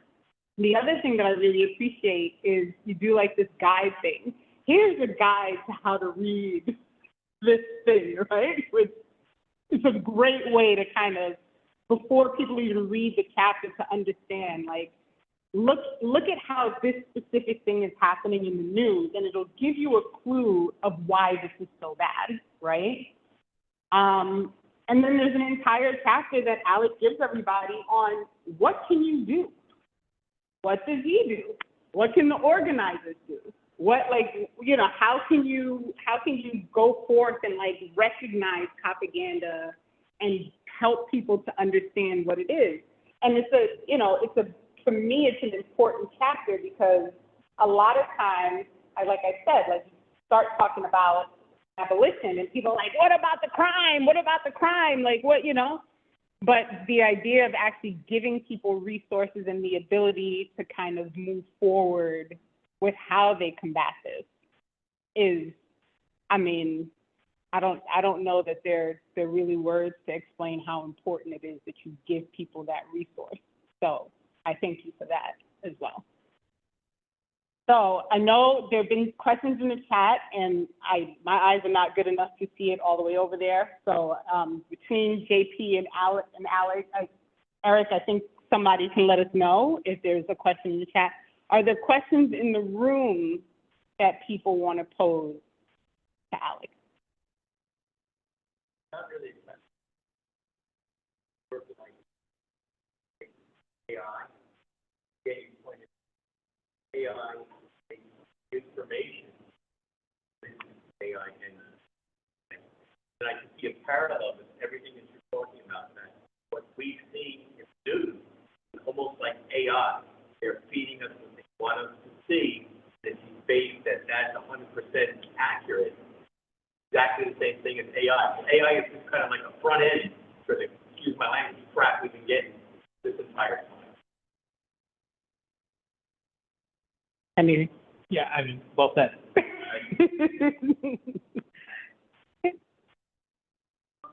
So for the people online, the question was basically, as traditional media is receding and as new forms of media, social media are offering new opportunities for different people to have platforms, and basically, is there a positive spin I can put on this sort of new world possibilities, or what are my thoughts about this new media? Is that a good? Yeah. Is there a positive future is the question. I'll start with that one. No. No. You know, in some respects, to write a book, to do civil rights work, to come to things like this, you have to have some faith that there is a positive future. I think it's unlikely.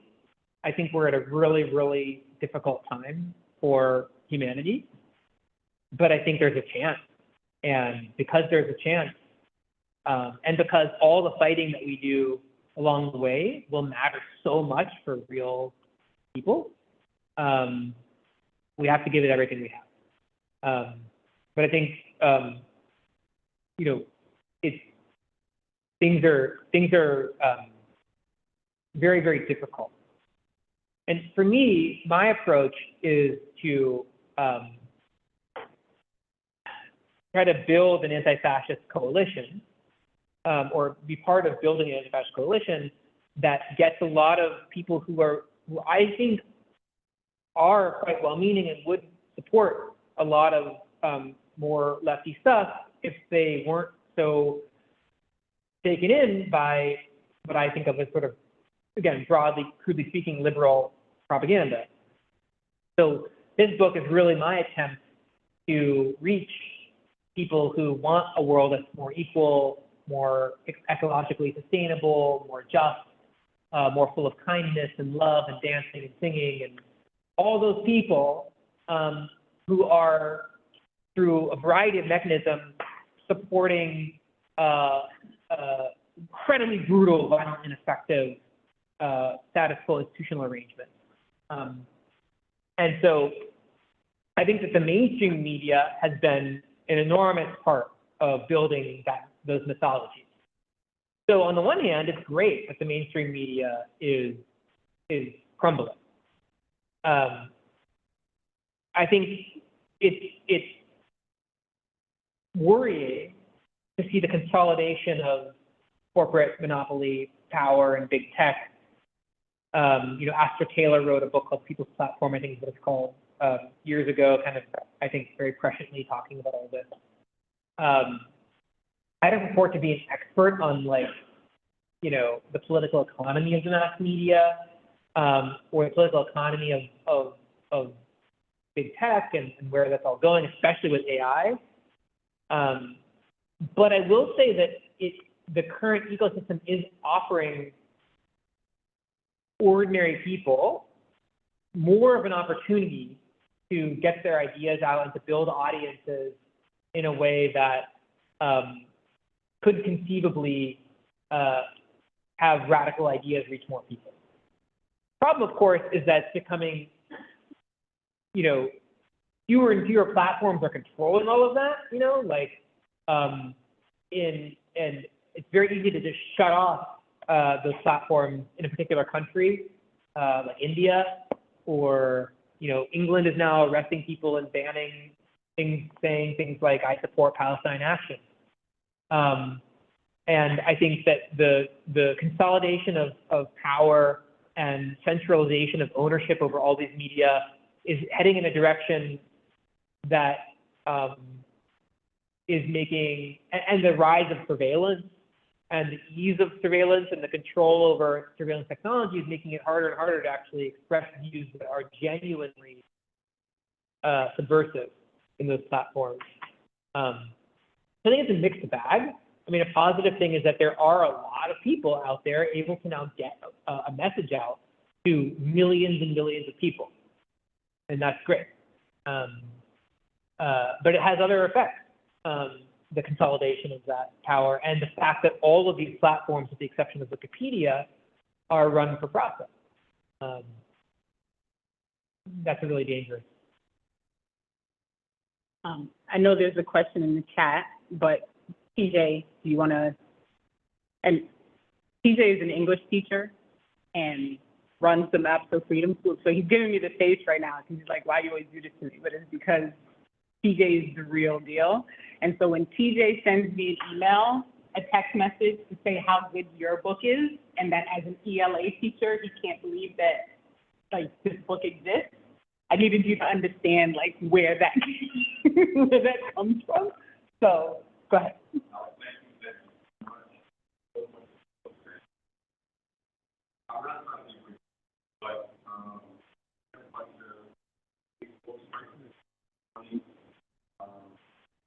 What? Okay.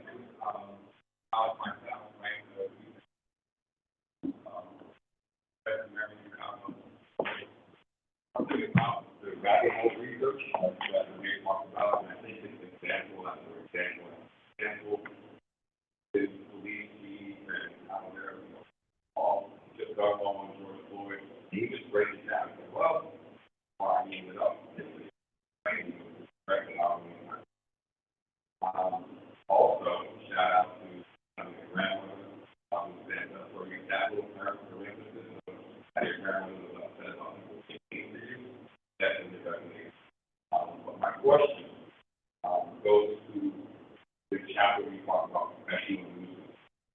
And I think that it goes back to your original point about not focusing on right-wing, right, on the Washington Post and looking at the New York Times. What is your intent to create more dialogue? Because I'm hoping to use the book with some of my more liberal professional news students, right? Those who come to school every day, quoting NJAW, right? And quoting in the New York Times. So that's my ask, because that's what I'm hoping to do with the intent of, again, bringing them to some of the actually.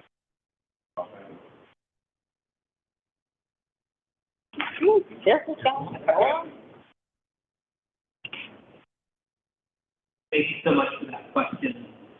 Just for the folks online, in case you didn't hear it, it's basically like, it's asking me a little about the audience of the book and you know, whether and how I intend to reach sort of more liberal mainstream news consumers and whatnot. So I'll just, the short thing I'll say, and then I'll say one longer thing, is yes, I'm laser focused in this book.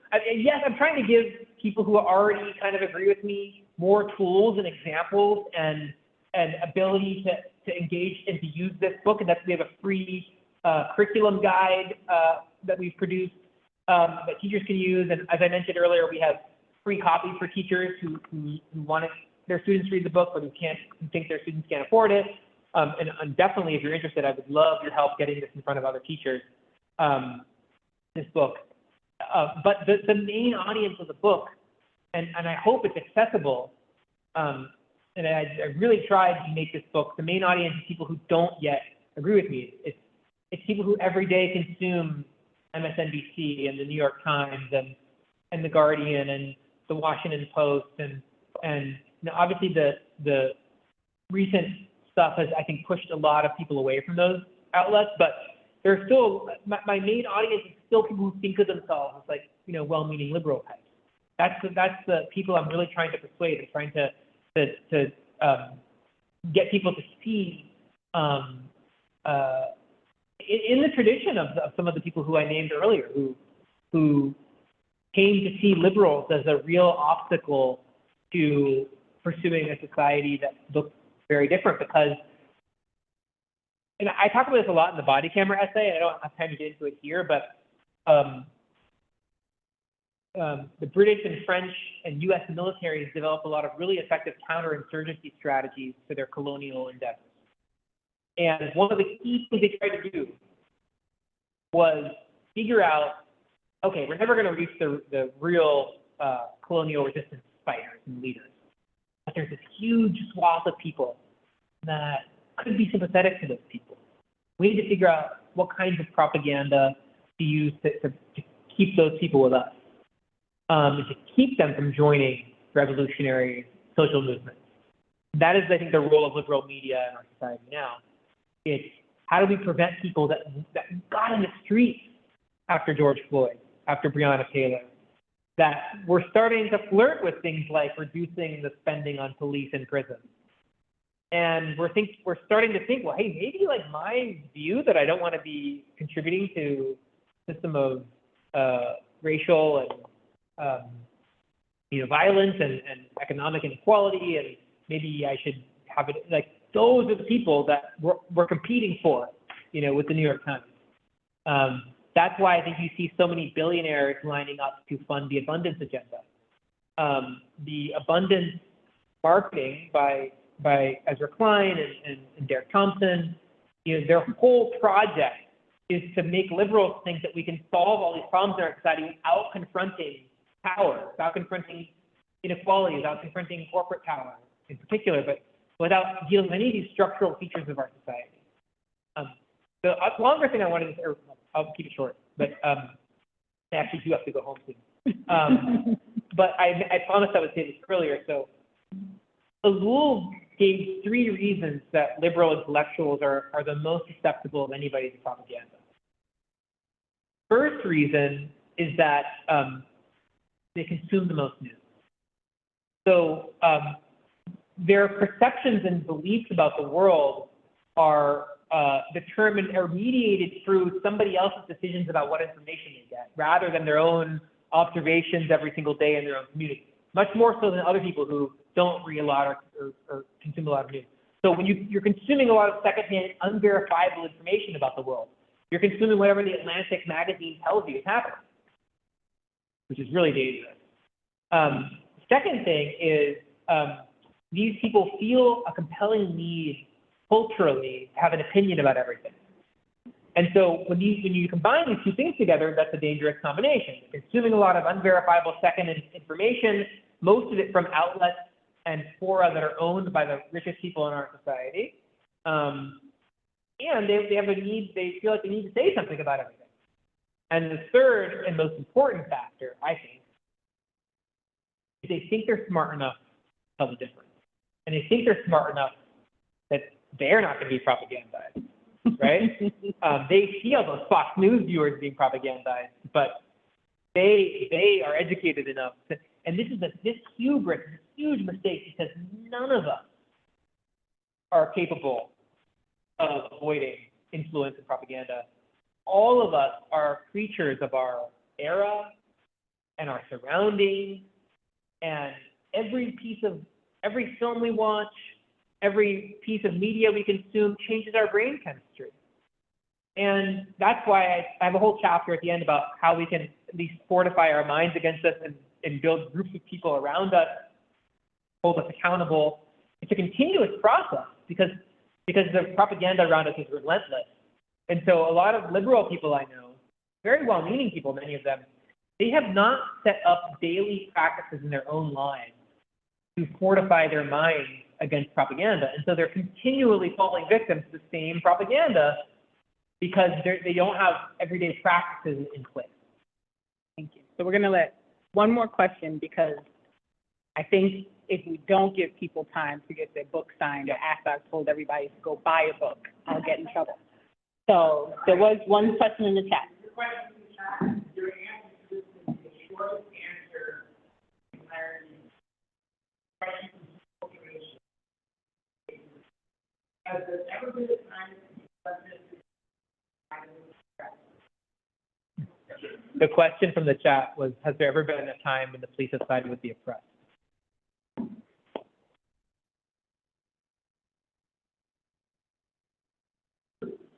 No. I should say, I know you wanted it to be short, but I'll just say, I'm distinguishing here between the police as an institution and individual people who work in that bureaucracy. Of course, there are countless examples of individual prosecutors and judges and police and prison guards and lawyers doing acts of kindness and bravery and courage and whatnot. But the system is designed and set up. Briefly, I had a high-ranking police official come to one of my book events. Somebody brought him, I don't know why. And he approached me afterward and was crying.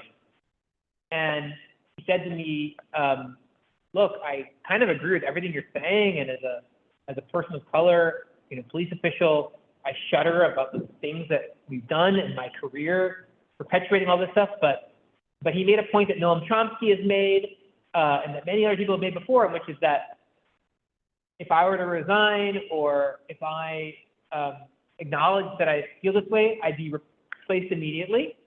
And so you have to understand that individuals in these positions don't have very much power. Their power is very, very limited.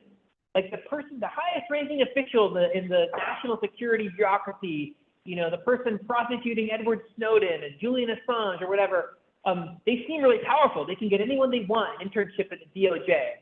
They can get their children admitted to, Harvard or Yale or whatever. But the moment they decide, I'm not going to prosecute Edward Snowden, they're out. The moment your local DA, everyone thinks your local DA is so popular, or so powerful. The moment your local DA says, you know what, I'm not going to prosecute unhoused people for trespassing, they're gone. So these institutions play these roles. So the police as police, no, there's never been a moment when the police have sided. That's not their role. The role of the police in the United States is the same as the role of armed government bureaucrats in every country, which is to serve the people who control that government and the people who have power in a society. And so by definition, the police never side with the oppressed against the people whose job it is for them to serve.